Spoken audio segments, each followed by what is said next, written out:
Hi guys, welcome to my channel again. If you're watching this in Pearl TV, and welcome to Pearl TV Official if you're watching this in my Facebook.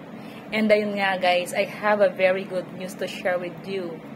At ito ay, ano ba yun guys? Ayan.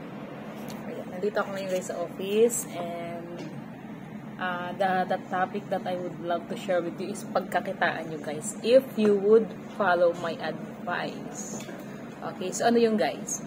Ayan, good news guys kasi kahapon ang aming Shopee store ay niregister ko na sa affiliate marketing. Ibig sabihin, we are open for affiliate marketer. Halimbawa, ikaw na content creator, vlogger, or YouTuber, or Facebook creator, gusto mong ibenta din yung paninda namin. Halimbawa, bumili ka sa amin ng produkto, paninda like Rexco 50 which costs only 288. Or you buy car stereo sa amin. Nagustuhan mo, natuwa ka, gusto mo din bumili yung kaibigan mo.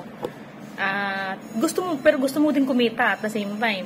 Now, all you have to do is after you buy our product, lahat ng paninda namin, nakita nyo sa Shopee. May nagustuhan ka doon. May review mo. Tapos sabi nyo, bili na kayo nito, magandang klase. Tapos pwede kang kumita doon guys. By referring a buyer. Okay? So, drop mo lang yung link ng aming store. Okay? Drop mo lamang yung link ng aming store doon, katabi ng video mo. And, yun, maaari kang kumita. How? Paano ka kikita? Of course, you have to register to become a Shopee affiliate marketer. Okay? Type mo sa Google, how to become a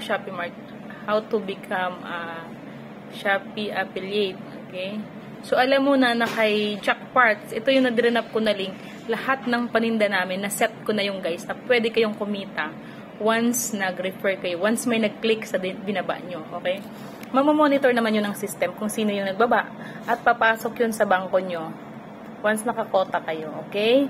So, bye and thanks for watching. I hope, yun. Comment below lang kung may gusto kayong i-clarify. Bye! God bless!